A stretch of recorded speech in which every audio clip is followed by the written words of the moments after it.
Hi guys, how are you?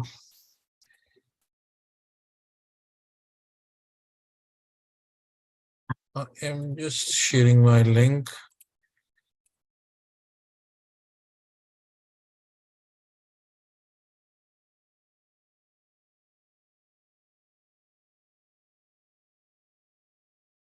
All right, my aim live.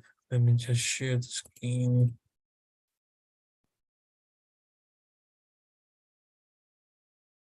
Cool. Let me just check on. Hi Arun, hi Jeremy, hi uh Joe, hi Saurabh, hi Vivek, hi Chris. All is good, Praveen. Hi Arvind, hi Ahmed, hi Raghu. So guys, today was a really good day in the market. Like it went uh, above the support since in the morning. I posted two information. After that, the market went uh, towards the higher end, and tomorrow we have a very big event, which is FOMC. So I'm going to talk about FOMC and its possible uh, impact, and we'll try to take on your questions. We'll try to share whatever I think about FOMC, and then let's see how it goes in tomorrow's market. But I think FOMC should, one second, FOMC should take into consideration the recent cool off in inflation, recent cool off in consumer sentiment, little bit, not little bit, like it's a very minute downside on the job side. All in all, uh, a tough environment for FOMC. Like if you were FOMC, you will be in a tough state uh, to bring down the inflation, because like usually the main portion, like if I give you an analogy, right, consider somebody who's like me, a heavyweight, and who is trying to lose the weight. The initial few pounds will be easy to remove, but the main pounds, if you want to remove from my body, I need to do really good exercise and really good to manage my diet and over a long period of time. Similarity is a situation with FOMC. Yes, with the higher rate of interest in the recent 6 to 8 months, the inflation has come down from 9.7 to 6.5. But will it go down further? Possibly. But will that be a vertical fall, like from 9.5 to or 9.7 to all the way to 6.5? May not be there. It is going to be like we fell down vertically, but I think we're going to be slanting or kind of slowing down on inflation, uh, going off as quickly as it has done in the last few months. So I'll show what I think of FMC. And in between, hi Extrini, hi Dakit, hi Aditya, hi Soma, hi Shovraj, hi Gulati, hi K, hi Manu. So good evening, guys. So let's talk about two things first. I'll go and use Paint so that I can explain what my thought process is about FMC and what could be a possible scenario. All right. So right now the rate is around 4.5, that terminal rate. Let me just cross check that again once more. Fed rate, Fed current rate.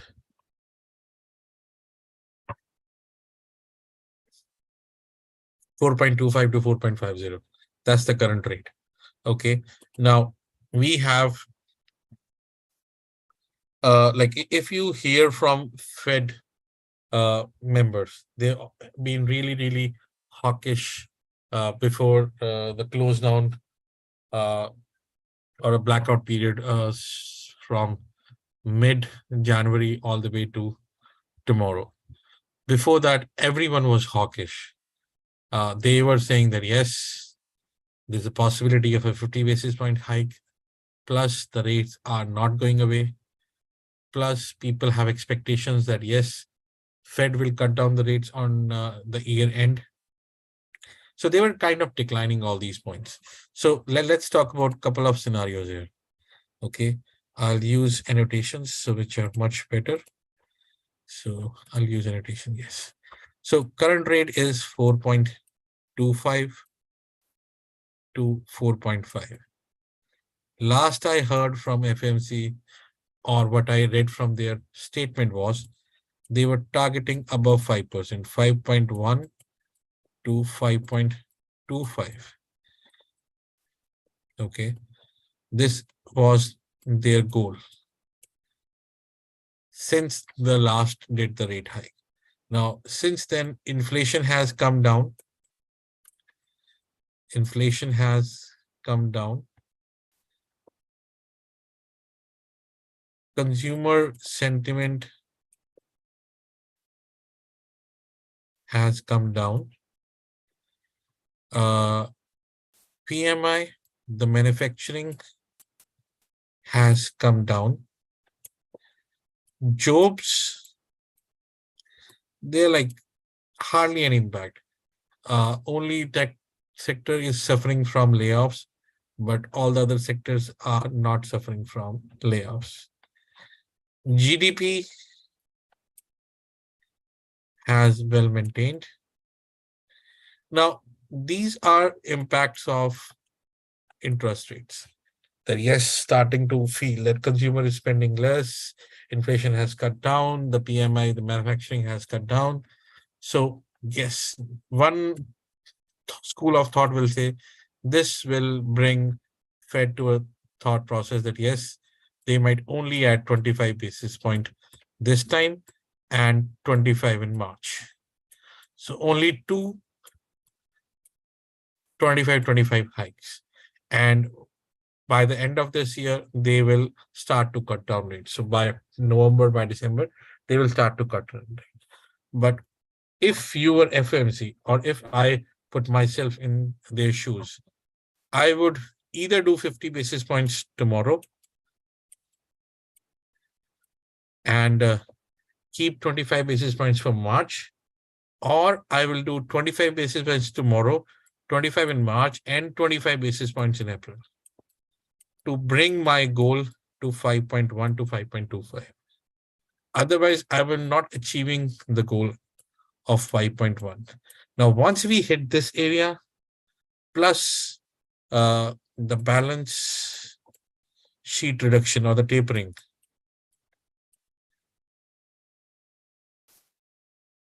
so as of now, let me just clean all of this. As of now, everybody is expecting 25 basis points.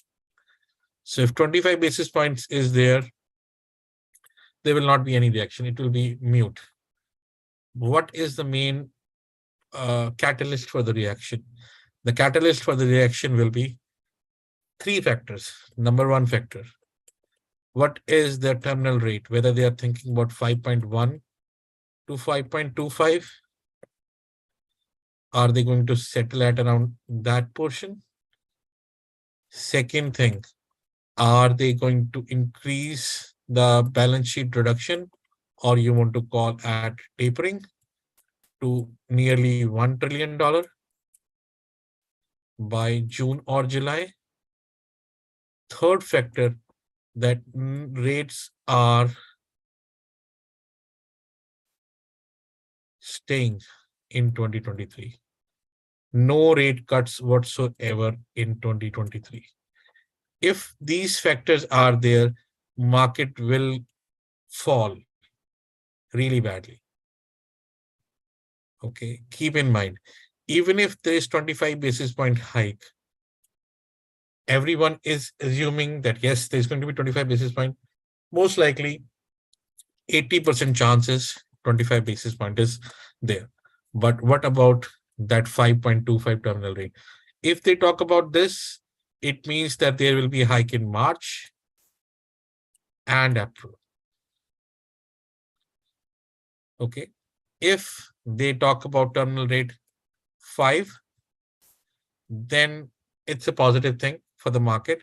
because then there's only going to be a rate hike in March. There's no rate hike in April, and that's the area where they will stabilize the rate. They will not pivot. Pivot meaning they not start to reduce.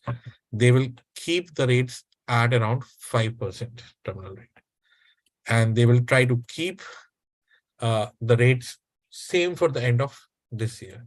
So the factor of having 5.1 to 5.25 rate or having the factor of 5 is really, really important. One of the important factors outside of this is in his conference, if he says inflation is there to stay, then market will not like it. Because recently, in the recent 2 quarters, if you see, not 2 quarters, 1 quarter, a couple of months, that inflation has come down all the way from 9.7 to 6.5 now. If you see Fed Cleveland, which is really near to the expectations, they have increased the inflation higher for the next month. They're expecting that, yes, there's going to be a higher inflation. So if that is in their heads or in their mindsets, I doubt about 5% rate. I think they will try to hit 5.1 to 5.25, which will not be accepted by the market. Okay. And this can really start a sell-off, because we have a really good January for NASDAQ, really good January for ES. Dow stocks have done really average. IWM or Russell has come out from shackles. So all in all, this statement is make or break for the market.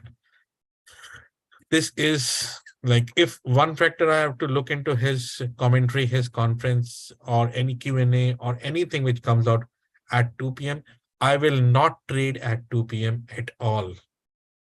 There's no point running into 2 p.m. because you might see a 100-point spike, which will die down. 100 spike on the upside, it could be on the downside, and it dry down until the press conference is on. 2:30 onwards is the main thing. 2:30 p.m. will really, really be giving you an idea what is going to happen. Now, Gurpreet is asking when 3 of factors. So there's a weightage here. The number one factor has like 75% weightage. If they tell about 5.1 to 5.25, that means it's negative and it will drag everything. If it is 5, it will take everything up. So it has the highest weightage. Second weightage is regarding the statement that the rates are staying in 23. They are not going to pivot in 2023. If that's there, that's about 20%. And the last one is the balance sheet reduction, which is about 5%. So these 3 factors will reduce the liquidity much more. And as soon as the liquidity is crunched, it is going to have an impact on the market, because market runs on the liquidity. And if liquidity is crunched or is not available easily, then market will not have new money to push the market higher. That's a simple maths. Now, this is a statement which is outside of these 3 factors. This is a statement that it gives you an overview what is in the head of Fed. Because if you look at Fed Cleveland and their forecast for next month, it's higher. It's not lower, it's higher. And they have been really close to the expectations from FOMC. So let's see how it comes. But if this statement, inflation is there to stay, and the impact of higher interest rates have not done yet, housing is still really, really high, those things are not good for the market. The only thing which is good for the market is if we get a 5% hike and a close, and if they say rates are going to have a pivot in 2023. If that statement is there, that they're going to have rate cuts in 2023, you may see 4,300 by the end of next week. Because market is sitting on cash and market is going to put that money into execution. But if they're saying there's no rate cut in 2023 and there's going to be increase maybe up to April, it will not be liked by the market. That's my thought. I don't want to go outside of these points because that sums up what my thought process is regarding FOMC. So if any one of you have any other thoughts, let me share my Zoom meeting details. If you want to join, if you want to share your thought process and be collaborative, you're more than welcome to join in and share your thoughts. So I'm sharing the Zoom in the chat. You're more than welcome to join in. And if you have any points you want to discuss, if you have any thoughts you want to discuss, otherwise I'll go and talk about the index levels for tomorrow.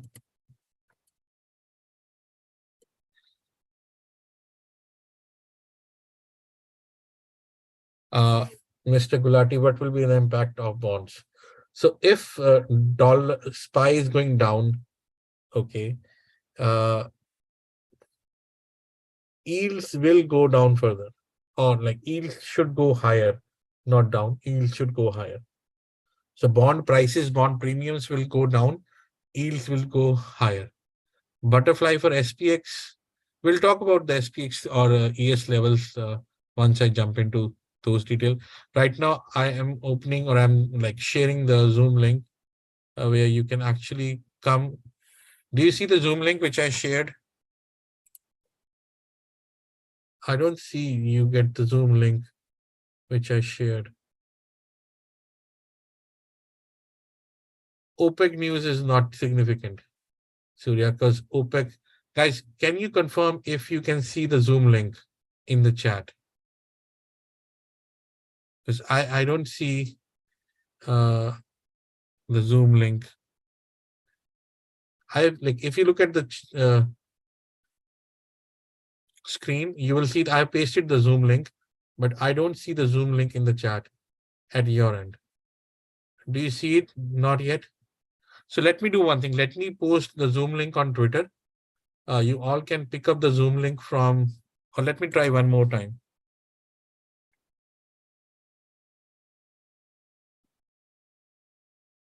Can you join in now? I have shared the Zoom link now in the chat.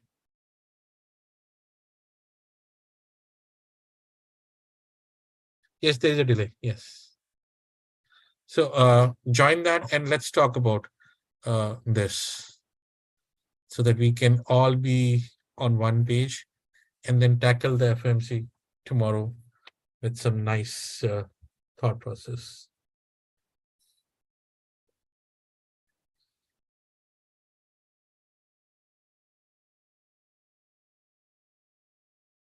All right, guys, join in. And anybody who wants to speak, anybody who wants to share their thoughts, please raise your hand. I'll open the mic and then you can share your thought process. If you want to have another like a counter to what my thought process is, please, we want to have a collaborative session. So if you have another thought, if you have another point of view, please come forward and see. There's no point in learning from each other. Like it's good, I would say.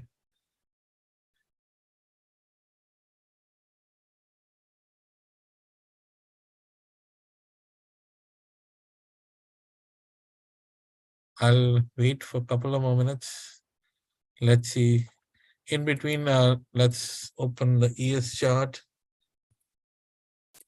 So today we did two trades. One was Roku, and Roku, I really, I feel unlucky because I entered a little in between, then it cooled off, and then it went away, and it rallied and rallied and rallied.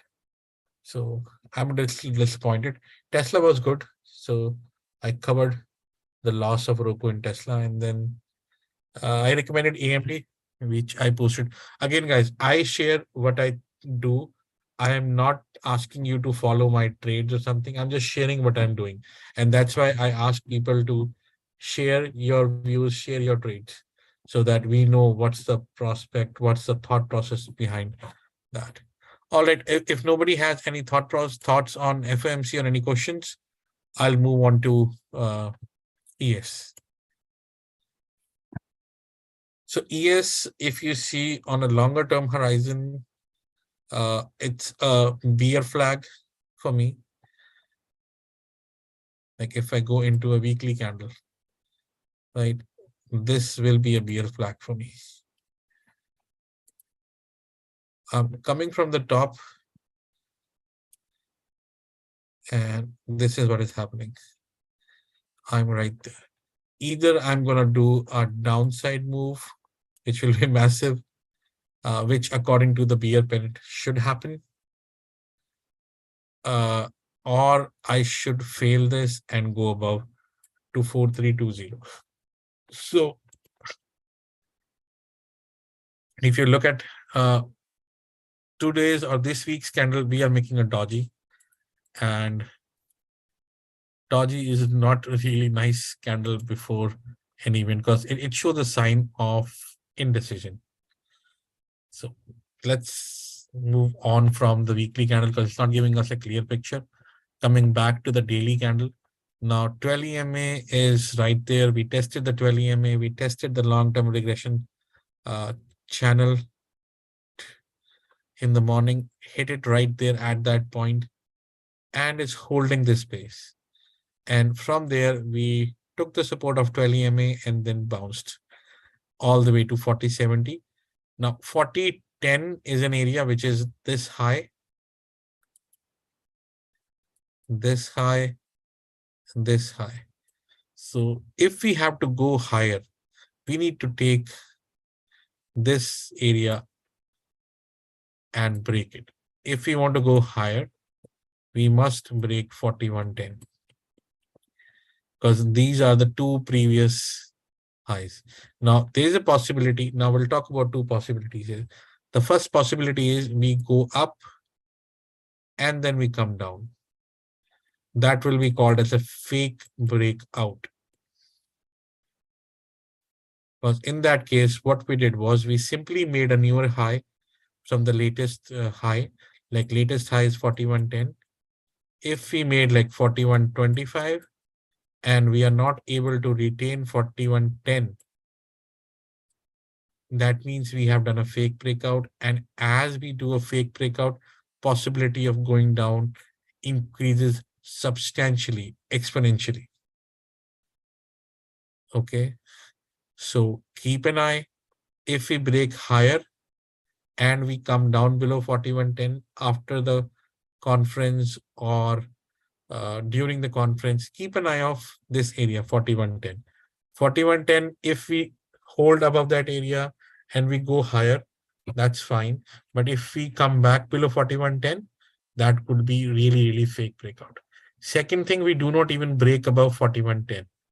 That means it's a hard resistance area and we're going to get pushback.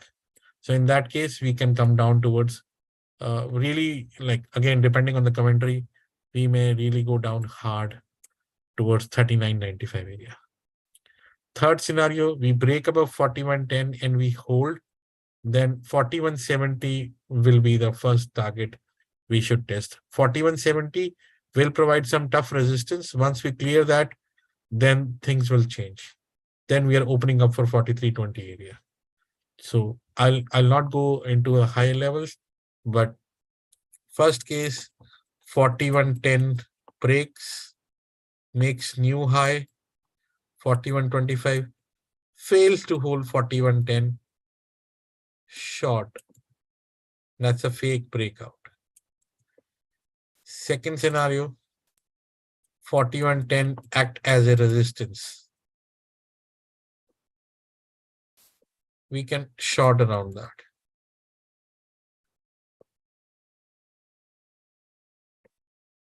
Third, if we sustain above 4110, then 4110 will become a support and we are looking towards 4170 area. So these are three scenarios if we break 4110 or if we come towards 4110 area. Now, what if we don't even come and we start to sell off? If we start to sell off, keep in mind 4070 area. If we lose 4070 and make 4060, Okay, that I would consider as a fake breakdown. So if it comes back above 40.70, I will try along there. I'm just giving you every single equation which I can think of. If 40.70 breaks and holds, it means the resistance will be there, and then it will go lower towards 3995. If 40.70 holds, then go long for 41.10, 41.60, 70. So these are the three possible situations. I will try to write them on Twitter so that you can use it for a reference. But that's my thought process, that yes, if we have 41.10, then what are the possible scenarios? If we are around 40.70, what are the possible scenarios? Now, breaking it down to such a minute details so that it can be easily used by any of you and you do not get confused. And this is a technical setup. This is not based on any of the conference based activity. These are like simple conditional situations that what if these conditions happen, we should react. We do not try to uh, like estimate or predict what is going to happen. We should write down our scenarios, say if this happen we should react like this, if this happen we should react like that. Okay, that's my ES level which I wanted to share with you all. Now I have shared my FOMC thoughts, I have shared my ES levels. Anybody has any questions, you're more than welcome to discuss. The Zoom link is shared. If anybody wants to join, they can join. They can come to the Zoom, speak, and discuss. If not, then I'm pretty much done from my side for the night. I'm not going through the individual stocks tonight because that's irrelevant. It's better to focus for tomorrow on these. And you all have the opportunity to speak. Now, how many people we have? We have 8 people on the Zoom link. Anybody wants to speak? Anybody wants to share their thoughts? You just need to raise your hand and I'll open the mic.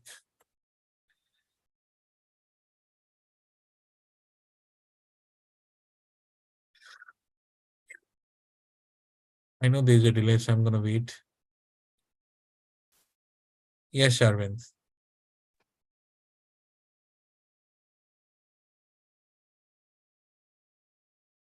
You can speak. I unmuted you. Yeah, can you hear me? Yes. Yeah, again, thanks for your input, Naval. And yeah, from my thoughts, I think similar to what yours were. I think they have clearly highlighted the 5.1 has been that they have drummed it, that message. Yes. I don't think they will go away from it because whatever is happening is not going to come down drastically. It is going to take long time. This happened in the past as well. Yes. And I believe the 5.1 is going to be not going to be compromised. I agree to that. That's my thought process is that 5.1, because they have been like very clearly sharing that thought in every conference they had, every live meeting they had, that yes, they are focusing on that. Inflation is there to stay. That's their thought. And if you go back into the history, if you look, inflation will not go away in just 4 or 5 months. I don't think it's going to go away. It's going to stay with us till 2023. There's no other choice for us. That's that. But one thing is, what happens if they do a 0.25 increase, not over a period of time? Again, they don't want to repeat the same mistake they did in the past. That this happened in sometime in 70s and early 90s, where they kind of missed the boat on maintaining that race. I maybe again, right? My only thing is, if what happens if they do a 0.25 increase 4 times this year instead of 0.5 0.25 and 0.25, if they do the 0.5, 0.254, but still maintain that 5.1, right? That also is a possibility, correct? Yes, But I that's the think possibility. that is priced in already. I don't think there's going to be any No, change. no, they have that is not at all priced in. Market right now pricing in only that there's a Feb hike and there's a March hike. That's it. And there are rate cuts at the end of the year. Market is pricing in that. But I don't think there's going to be a rate cut at the end of the year. That's not what the Fed said, right? Right now, if you look at the data which is shared on some of the channels, which is showing the expectations, it's about 60 to 80%, like 60 to 70% people are expecting a rate cut by the end of this year. No, people expecting is different, but I thought the Fed board did not give that. No, they are not going to do it. That's very clear. They are not going to do it. But if they make it evidently clear in this meeting tomorrow, then all those people are going to get hurt. So you're telling me this particular meeting is basically a trend, setting a trend for 2023. Yes. Okay, got it. Okay, that means I think we should all be ready for 5.1. I don't think it's going to go less than that.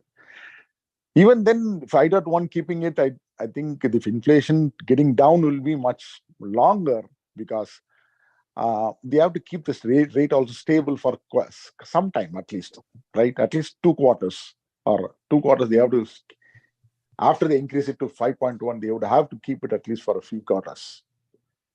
I think they will keep it until the end of this year, which is roughly around 2 or 3 quarters.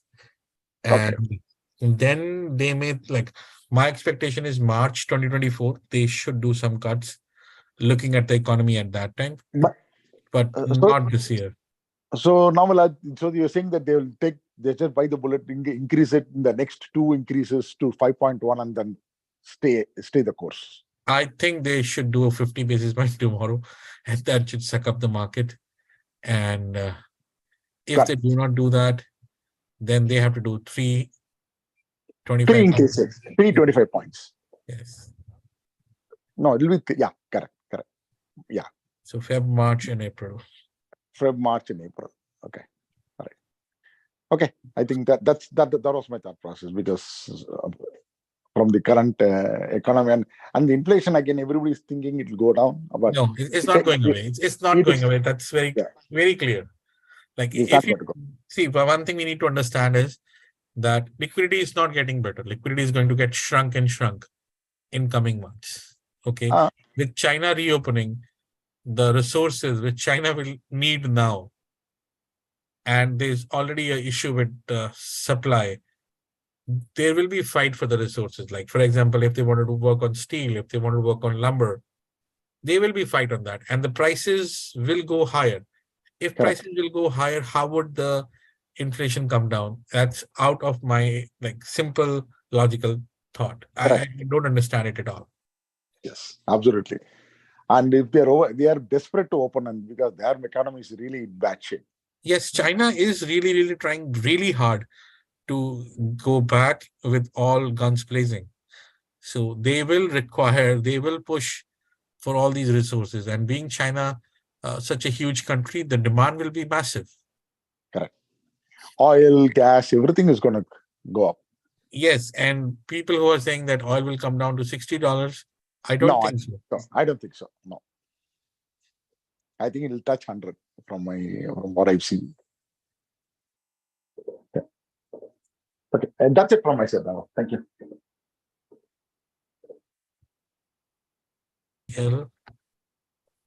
Why it's not picking up? My internet connection. Just one thing, Raval. So until 2 o'clock, you was going to say it will be choppy, right? There's no point in even looking at the trades. Yes, I think it will be choppy, or it may move a little, depending on AMD's move in the morning. But if you look at crude's chart, like people who like crude, look at the level 76.60 respected. It's in between 12 and 34. Once it clears 80, which is 76, 78.6, it's going to hit 85, and boom, there is no stopping after that. Got it. And this is a channel. And can I ask one, why is this natural gas has been squeezed so bad? See, natural gas, I used to trade few years back. I've stopped trading it. It was so volatile, I've stopped trading it. So No, I'm not talking about the volatility, but one time it's getting right now. It's been shorted so much, right? see, 'cause the winters, there was hardly any like heavy snow or cold winters in the north. And Okay. if you see here, this is a clear head and shoulder pattern. Boom. Like people say these pattern doesn't work, but they always work. Point is when you look at shoulder one, head, and shoulder two. Now So you're saying then probably somewhere there's going to be a squeeze coming up. somewhere it's coming up. If you look right here, it's setting off for a morning star. Right. Let me just clean this. Pardon me? Sorry. It's setting up for a morning star right there. So about 10% move to 3 is possible. Can you explain the morning star one more time? Morning star is a pattern which is like when you come at the bottom of a trend, you will have large candles which are red, and then you start to make doji. So Got we it. have Got it. doji Got here and a red candle here. Before that, we had these candles, and we are coming from a very long upside to the downside, right? Got it. Now, if we break above this red candle or this doji, we should hit this green line, which is around 310. Okay. Right now, 2.76, targeted area 310, about 10% move is required. Got it. Okay. No, I was thinking, looking at the natural. If China opens up, definitely the demand is going to go up everywhere for every resource. Yes. And I don't know why people are ignoring that China reopening is massive. It's Massive, been shut down exactly. for 3 years. And 3 years, there was hardly any demand from China. Now they want to come back, and even the government is supporting them. So there will be serious demand, and there will be fight for resources. And whenever there is fight for resources, prices will not go down. That's very simple. Correct. Correct. Thanks, Naval. Okay. So we have Vivek. Yes, Vivek. Hi, Naval bhai. This is regarding the Fed interest rate. So, like already, like because of the previous interest hikes, there is already a liquidity crunch in the market. So, Not yet. Like it does take time to like people who are buying newer loans, people who have floating loans, only those people are getting impacted currently. okay, People who have existing loans, they are not impacted at all. okay, and So one it does take about 6 to 12 months for those rate of interests to have an impact in the economic conditions. okay, and one more thing is, what if like Jerome Powell comes out and like says just like we know that like we need 50 points so that we will get done with this, but like what if he comes out and says okay, I'm okay with 25, and he is little hawkish, but abhi tak, like till now Apple didn't lay off anyone. So during earnings, if Apple comes out and says that like okay, I'm laying off these many people, so as it being the market leader, do you think like will make newer highs if even though Jerome Powell is hawkish? See, that all depends after like tomorrow's meeting. So Apple will definitely talk at tomorrow's session. Right now, it's so hard to like answer at this time. But tomorrow, once we have a clarity from Fed that what they are doing, we'll have much better opportunity to answer and figure out what Apple, Amazon, and Alphabet are going to do.